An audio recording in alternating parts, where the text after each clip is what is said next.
ನಮಸ್ಕಾರ ಸ್ನೇಹಿತರೆ. ಇಂದಿನ ಈ ವಿಡಿಯೋದಲ್ಲಿ ನಾವು ಕರ್ನಾಟಕದ ಕಲ್ಯಾಣ ಕರ್ನಾಟಕ ಪ್ರದೇಶದಲ್ಲಿರುವ ಐತಿಹಾಸಿಕ ಹಾಗೂ ಸಾಂಸ್ಕೃತಿಕವಾಗಿ ಮಹತ್ವ ಹೊಂದಿರುವ ಜಿಲ್ಲೆಯಾದ ಯಾದಗಿರಿ ಜಿಲ್ಲೆಯ ಸಂಪೂರ್ಣ ಮಾಹಿತಿಯನ್ನು ತಿಳಿದುಕೊಳ್ಳೋಣ.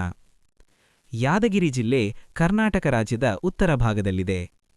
ಈ ಜಿಲ್ಲೆ ತನ್ನ ಪೌರಾಣಿಕ ಹಿನ್ನೆಲೆ, ಐತಿಹಾಸಿಕ ಸ್ಮಾರಕಗಳು, ಕೃಷಿ ಆಧಾರಿತ ಆರ್ಥಿಕತೆ ಮತ್ತು ಸರಳ ಜನಜೀವನದಿಂದ ವಿಶಿಷ್ಟ ಸ್ಥಾನವನ್ನು ಹೊಂದಿದೆ.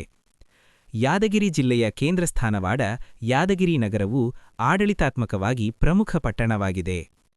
ಯಾದಗಿರಿ ಜಿಲ್ಲೆಯ ಇತಿಹಾಸ ಅತ್ಯಂತ ಪ್ರಾಚೀನವಾಗಿದೆ. ಈ ಪ್ರದೇಶವನ್ನು ಪ್ರಾಚೀನ ಕಾಲದಲ್ಲಿ ಯಡುಗುಂದಿ ಎಂದು ಕರೆಯಲಾಗುತ್ತಿತ್ತು ಎಂಬ ಉಲ್ಲೇಖಗಳು ದೊರಕುತ್ತವೆ.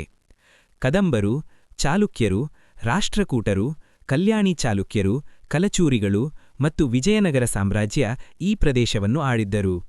ನಂತರ ಬಹಮನಿ ಸುಲ್ತಾನರು, ಬೀದರಿನ ಬರೀದ್ ಶಾಹಿಗಳು ಮತ್ತು ಹೈದರಾಬಾದ್ ನಿಜಾಮರ ಆಳ್ವಿಕೆಯು ಇಲ್ಲಿ ಕಂಡುಬರುತ್ತದೆ. ಈ ಎಲ್ಲ ಆಡಳಿತಗಳ ಪರಿಣಾಮವಾಗಿ ಯಾದಗಿರಿ ಜಿಲ್ಲೆಯಲ್ಲಿ ಶ್ರೀಮಂತ ಇತಿಹಾಸ ಮತ್ತು ಸಂಸ್ಕೃತಿ ಬೆಳೆಯಿತು. ಭೌಗೋಳಿಕವಾಗಿ ನೋಡಿದರೆ ಯಾದಗಿರಿ ಜಿಲ್ಲೆಗೆ ಪೂರ್ವಕ್ಕೆ ರಾಯಚೂರು ಜಿಲ್ಲೆ, ಪಶ್ಚಿಮಕ್ಕೆ ಕಲಬುರಗಿ ಜಿಲ್ಲೆ, ಉತ್ತರಕ್ಕೆ ಕಲಬುರಗಿ ಜಿಲ್ಲೆ ಮತ್ತು ದಕ್ಷಿಣಕ್ಕೆ ವಿಜಯಪುರ ಜಿಲ್ಲೆ ಹಾಗೂ ರಾಯಚೂರು ಜಿಲ್ಲೆ ಭಾಗಶಃ ಹೊಂದಿಕೊಂಡಿವೆ. ಈ ಜಿಲ್ಲೆ ಮುಖ್ಯವಾಗಿ ಸಮತಟ್ಟಾದ ಭೂಭಾಗವನ್ನು ಹೊಂದಿದ್ದು ಕೃಷಿಗೆ ಅನುಕೂಲವಾಗಿದೆ. ಯಾದಗಿರಿ ಜಿಲ್ಲೆಯ ಪ್ರಮುಖ ನದಿಗಳಲ್ಲಿ ಕೃಷ್ಣಾ ಮತ್ತು ಭೀಮಾ ನದಿಗಳು ಪ್ರಮುಖವಾಗಿವೆ. ಇವುಗಳ ಉಪನದಿಗಳು ಜಿಲ್ಲೆಯ ಕೃಷಿಗೆ ನೀರಾವರಿ ಸೌಲಭ್ಯ ಒದಗಿಸುತ್ತವೆ. ಇತ್ತೀಚಿನ ವರ್ಷಗಳಲ್ಲಿ ಕಾಲುವೆ ಮತ್ತು ನೀರಾವರಿ ಯೋಜನೆಗಳು ರೈತರ ಬದುಕಿಗೆ ನೆರವಾಗಿವೆ. ಯಾದಗಿರಿ ಜಿಲ್ಲೆಯ ಆರ್ಥಿಕತೆಯ ಬಗ್ಗೆ ಮಾತನಾಡುವುದಾದರೆ ಕೃಷಿಯೇ ಇಲ್ಲಿನ ಮುಖ್ಯ ಜೀವನಾಧಾರವಾಗಿದೆ. ಇಲ್ಲಿ ಜೋಳ, ಭತ್ತ, ತೊಗರಿ, ಕಡಲೆ, ಸೂರ್ಯಕಾಂತಿ ಮತ್ತು ಹತ್ತಿ ಬೆಳೆಗಳನ್ನು ವ್ಯಾಪಕವಾಗಿ ಬೆಳೆಸಲಾಗುತ್ತದೆ. ಪಶುಸಂಗೋಪನೆ ಮತ್ತು ಹಾಲು ಉತ್ಪಾದನೆಯು ಗ್ರಾಮೀಣ ಆರ್ಥಿಕತೆಯಲ್ಲಿ ಪ್ರಮುಖ ಪಾತ್ರ ವಹಿಸುತ್ತವೆ. ಶಿಕ್ಷಣ ಕ್ಷೇತ್ರದಲ್ಲಿಯೂ ಯಾದಗಿರಿ ಜಿಲ್ಲೆ ನಿಧಾನವಾಗಿ ಆದರೆ ಸ್ಥಿರವಾಗಿ ಮುನ್ನಡೆಯುತ್ತಿದೆ. ಜಿಲ್ಲೆಯಲ್ಲಿ ಸರ್ಕಾರಿ ಮತ್ತು ಖಾಸಗಿ ಪದವಿ ಕಾಲೇಜುಗಳು, ಪಿಯು ಕಾಲೇಜುಗಳು ಮತ್ತು ಐಟಿಐ ಸಂಸ್ಥೆಗಳು ಕಾರ್ಯನಿರ್ವಹಿಸುತ್ತಿವೆ. ಗ್ರಾಮೀಣ ವಿದ್ಯಾರ್ಥಿಗಳಿಗೆ ಶಿಕ್ಷಣದ ಅವಕಾಶಗಳನ್ನು ಹೆಚ್ಚಿಸುವತ್ತ ಪ್ರಯತ್ನಗಳು ನಡೆಯುತ್ತಿವೆ.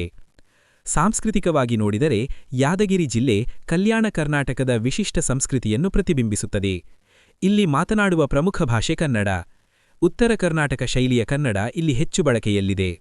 ಜನಪದ ಕಲೆಗಳು, ಭಜನೆಗಳು, ಹರಿಕಥೆ ಮತ್ತು ಜಾತ್ರೆಗಳು ಜಿಲ್ಲೆಯ ಸಂಸ್ಕೃತಿಯ ಪ್ರಮುಖ ಭಾಗವಾಗಿವೆ. ಧಾರ್ಮಿಕವಾಗಿ ನೋಡಿದರೆ ಯಾದಗಿರಿ ಜಿಲ್ಲೆ ವಿವಿಧ ಧರ್ಮಗಳ ಸೌಹಾರ್ದತೆಯ ಉದಾಹರಣೆಯಾಗಿದೆ. ಇಲ್ಲಿನ ಪ್ರಮುಖ ಧಾರ್ಮಿಕ ಕೇಂದ್ರಗಳಲ್ಲಿ ಶ್ರೀ ಮಲ್ಲಿಕಾರ್ಜುನ ದೇವಾಲಯ, ಚಿಂಚೋಳಿ ಪ್ರದೇಶದ ದೇವಸ್ಥಾನಗಳು, ಯಾದಗಿರಿ ಬೆಟ್ಟದ ದೇವಾಲಯಗಳು ಮತ್ತು ಅನೇಕ ದರ್ಗಾಗಳು ಪ್ರಸಿದ್ಧವಾಗಿವೆ. ಭಕ್ತಿಭಾವ ಮತ್ತು ನಂಬಿಕೆಗಳು ಇಲ್ಲಿನ ಜನಜೀವನದ ಭಾಗವಾಗಿವೆ. ಪ್ರವಾಸೋದ್ಯಮದ ದೃಷ್ಟಿಯಿಂದ ಯಾದಗಿರಿ ಜಿಲ್ಲೆ ನಿಧಾನವಾಗಿ ಬೆಳೆಯುತ್ತಿರುವ ಪ್ರದೇಶವಾಗಿದೆ. ಯಾದಗಿರಿ ಬೆಟ್ಟ, ಹಳೆಯ ಕೋಟೆ ಅವಶೇಷಗಳು ಮತ್ತು ಪುರಾತನ ದೇವಾಲಯಗಳು ಇತಿಹಾಸಾಸಕ್ತರನ್ನು ಆಕರ್ಷಿಸುತ್ತವೆ. ಭವಿಷ್ಯದಲ್ಲಿ ಪ್ರವಾಸೋದ್ಯಮ ಅಭಿವೃದ್ಧಿಗೆ ಉತ್ತಮ ಅವಕಾಶಗಳಿರುವ ಜಿಲ್ಲೆ ಇದು. ಆಹಾರ ಸಂಸ್ಕೃತಿಯ ಬಗ್ಗೆ ಹೇಳುವುದಾದರೆ ಯಾದಗಿರಿ ಜಿಲ್ಲೆಯ ಆಹಾರ ಪದ್ಧತಿ ಸರಳ ಹಾಗೂ ಪೌಷ್ಟಿಕವಾಗಿದೆ. ಜೋಳದ ರೊಟ್ಟಿ, ಪಲ್ಯಗಳು, ತೊಗರಿಬೇಳೆಯ ಸಾರು, ಮಜ್ಜಿಗೆ ಮತ್ತು ಹುರಳಿ ಪದಾರ್ಥಗಳು ಇಲ್ಲಿನ ಪ್ರಮುಖ ಆಹಾರಗಳು. ಇಲ್ಲಿನ ಜನರ ಜೀವನ ಶೈಲಿ ಸರಳ ಮತ್ತು ಶ್ರಮಾಧಾರಿತವಾಗಿದೆ.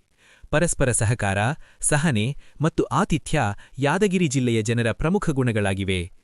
ಒಟ್ಟಾರೆ ನೋಡಿದರೆ ಯಾದಗಿರಿ ಜಿಲ್ಲೆ ಐತಿಹಾಸಿಕ ಪರಂಪರೆ, ಕೃಷಿ ಆಧಾರಿತ ಆರ್ಥಿಕತೆ ಮತ್ತು ಉತ್ತರ ಕರ್ನಾಟಕದ ವಿಶಿಷ್ಟ ಸಂಸ್ಕೃತಿಯನ್ನು ಹೊಂದಿರುವ ಒಂದು ಮಹತ್ವದ ಜಿಲ್ಲೆಯಾಗಿದೆ. ಯಾದಗಿರಿಯನ್ನು ಅರಿಯುವುದು ಎಂದರೆ ಕಲ್ಯಾಣ ಕರ್ನಾಟಕದ ಜೀವನ ಮತ್ತು ಇತಿಹಾಸವನ್ನು ಅರಿಯುವಂತೆಯೇ. ಇಂದಿನ ಈ ವಿಡಿಯೋದಲ್ಲಿ ನಾವು ಯಾದಗಿರಿ ಜಿಲ್ಲೆಯ ಸಂಪೂರ್ಣ ಮಾಹಿತಿಯನ್ನು ತಿಳಿದುಕೊಂಡಿದ್ದೇವೆ.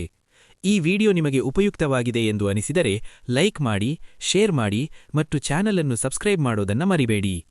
ಮತ್ತೊಂದು ಉಪಯುಕ್ತ ಮಾಹಿತಿಯೊಂದಿಗೆ ಮತ್ತೆ ಭೇಟಿಯಾಗೋಣ. ಧನ್ಯವಾದಗಳು.